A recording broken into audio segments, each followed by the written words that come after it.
Hello भाई लोग, तो ये हमारी कहानी का भाग 22 है। अगर आप लोगों ने इसके पिछले भागों को नहीं देखा है तो जाकर देख लीजिएगा, और यदि कहानी में कहीं कोई गलती हो जाए तो क्षमा कीजिएगा। अभी हम उतने ज़्यादा भाग अपलोड नहीं कर पा रहे हैं क्योंकि हम हमारे खेत के कामों में थोड़ा व्यस्त हैं। जैसे ही हमारे खेत के कार्य काम खत्म हो जाएंगे, हम रेगुलर वीडियो डालना चालू कर देंगे। तो चलिए अभी अपनी कहानी को शुरू करते हैं। विजय जी ने जब अर्जुन विजय जी ने जब देखा कि अर्जुन भी उतना ही खामोश है, तो उन्होंने उसके कंधे पर हाथ रखा। अर्जुन ने उनकी तरफ देखा तो उन्होंने मुस्कुराते हुए कहा, बेटा, उसके लिए तुम्हें मजबूत बनना होगा। खून का रिश्ता ना सही, पर तुम्हें वो बड़े भाई से बढ़कर मानती है। उसके पास जाओ, उसकी नज़र तुम्हें ही ढूंढ रही हैं। Arjun, ji uncle, and thank you so much. आपने हमेशा मेरा साथ दिया है। विजय जी, थैंक यू की कोई बात नहीं। हम दोनों भी तेरे लिए तुम दोनों भी मेरे लिए बच्चों के जैसे हो। अब मैं चलता हूँ, कल पार्टी में मिलते हैं। अर्जुन भी उठकर हवन वाली जगह पर चला गया। वो देखता है कि अग्नि हवन में आहुतियाँ डालते हुए भी वहाँ देख रही है। अर्जुन को देखते ही वह आंखों से कहाँ थे पूछती है। अर्जुन पलके झपकाकर उसे आश्वस्त करता है और हवन में ध्यान लगाने के लिए कहता है। पूजा के बाद सब घर के लिए जाते हैं। अग्नि सीधा अपने कमरे में चली जाती है, ये बोलकर कि उसे कोई डिस्टर्ब ना करे। आज की पूजा के बाद वो पूरे दिन कुछ नहीं खाती। अर्जुन और राघव जैसे ही अग्नि के कमरे की तरफ बढ़ने लगते हैं, राघव का फोन बजने लगता है और अर्जुन के फोन पर मैसेज का नोटिफिकेशन आता है। दोनों रुक जाते हैं और एक दूसरे की ओर देखने लगते हैं। राघव कॉल रिसीव करता है और अर्जुन फोन चेक करने लगता है। थोड़ी देर बाद राघव वापस आ जाता है। दोनों के चेहरे पर एक जैसे एक्सप्रेशन थे। अर्जुन, चलें। राघव, हम दोनों फटाफट रेडी होकर कार लेकर निकल जाते हैं और 2 घंटे के बाद उनकी गाड़ी एक बड़ी सी बिल्डिंग के आगे रुकती है। बाहर गेट पर दो लोग होते हैं और उन्हें ग्रीट करके अंदर ले जाते हैं। थोड़ी देर बाद वो लोग एक मीटिंग हॉल में होते हैं और वहाँ मीटिंग चल रही होती है। सामने खड़ा राघव किसी प्रोजेक्ट का बजट डिस्कस कर रहा था। लगभग 3 घंटे बाद उनकी मीटिंग खत्म हो जाती है। जिस आदमी के साथ उनकी मीटिंग चल रही थी, वो उन्हें लंच के लिए इनवाइट करता है। अर्जुन, नो थैंक यू, काफ़ी लेट हो गए हैं। आदमी, जी मैं समझता हूँ, मैं आप लोगों को इस वक्त इतना लेट बुलाता ही नहीं, मगर अग्नि मैम ने कहा कि आप लोग आज इसी वक्त डील फाइनल करना चाहते हैं, तो मैं उनकी बात टाल नहीं पाया। अर्जुन और राघव दोनों हैरान थे ये सुनकर कि अग्नि ने खुद ये मीटिंग प्रीपोन करवाई है। उस वक्त वे दोनों कुछ नहीं कहते और वापस जाने के लिए निकल जाते हैं। गाड़ी में राघव अर्जुन से कहता है, भाई, दी ने ये मीटिंग इस तरह इतनी जल्दी में रखवाई, पर क्यों?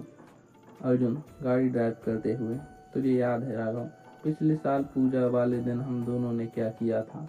राघव राघव कुछ भी सोचता है और फिर हैनाइन से मुंह खोलकर अर्जुन की तरफ देखता है। राघव, मतलब दी ने जानबूझकर हमें यहाँ बुलवाया? भाई, सी इज टू मच। पिछले साल आज के दिन अर्जुन और राघव अग्नि की मीटिंग के बहाने क्रूज पर ले गए थे, जहां उन दोनों ने उसे 1 मिनट के लिए भी अकेला न छोड़ा था। जबरदस्ती दोनों उसे लेकर अंडर वाटर स्विमिंग पूल ले गए, उसके बाद गेम जोन ले गए और सारी रात सब वहीं रहे। अगली सुबह सब वापस घर आ गए। अर्जुन और राघव रात के 11:30 बजे घर पहुंचे। वो लोग जब अंदर गए तो उन्होंने देखा कि हॉल की लाइट्स ऑफ हैं। अर्जुन, अग्नि अग्नि तभी काका वहां आ गए। काका, अरे अर्जुन साहब, सब लोग इस समय? अग्नि बिटिया तो घर पर नहीं है।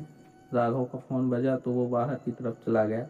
अर्जुन, घर पर नहीं है? इस वक्त कहाँ गई? काका, अर्जुन बाबा, वो तो पूरा दिन अपने कमरे में बैठी थी, 9:30 बजे के करीब अचानक कहाँ चली गई? अर्जुन ने सुनकर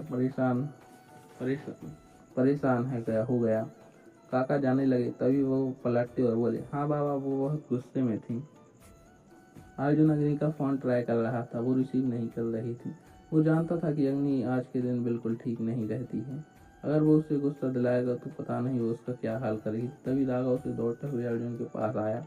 राघव, भाई, वो साहिल का फोन आया था। The Raymond racing trade car race challenge, जल्दी चलिए भाई।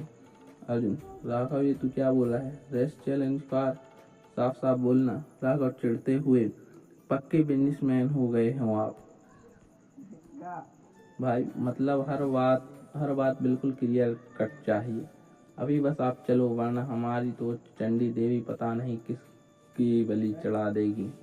राघव बड़बड़ाते हुए बाहर चला गया। अर्जुन भी बेचारा उसकी बातें समझने की कोशिश करते हुए बाहर आ गया। राघव ड्राइविंग सीट पर बैठा। अर्जुन जाकर अगली वाली सीट पर बैठ गया। उसने तभी पूरी तरह से कार का दरवाजा बंद भी नहीं किया था और राघव ने झटके से गाड़ी आगे बढ़ा दी और पूरी स्पीड में वो लोग वहां से निकल गए।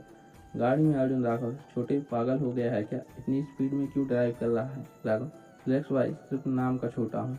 थोड़ी देर बाद उनकी गाड़ी मैदान की जगह पर आकर रुकती है। वह काफी बड़ा मैदान था। आसपास भी कई गाड़ियां लगी हुई थी। अर्जुन असमंजस में, रिमाइंडर ट्रैक, हम यहाँ क्यों? इतना बोलते हुए अचानक वो चौंक कर रुक गया। उसकी आंखें बड़ी हो गई। उसने राघव की तरफ देखा तो राघव ने रोनी सूरत बनाकर कहा, हाँ में से हिला दिया।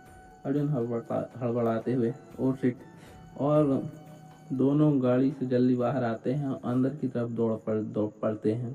अंदर पूरे ट्रैक पर लाइट लगी थी और पूरा ग्राउंड जगमगा रहा था। भारी तादाद में लोग वहां मौजूद थे और जोर जोर से चिल्लाकर चीयर कर रहे थे।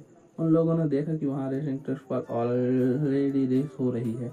कुछ स्पोर्ट्स कार्स बहुत तेजी से वहां दौड़ रही थी और सामने 2 स्क्रीन लगी थी जहां पर पूरी रेस दिख रही थी।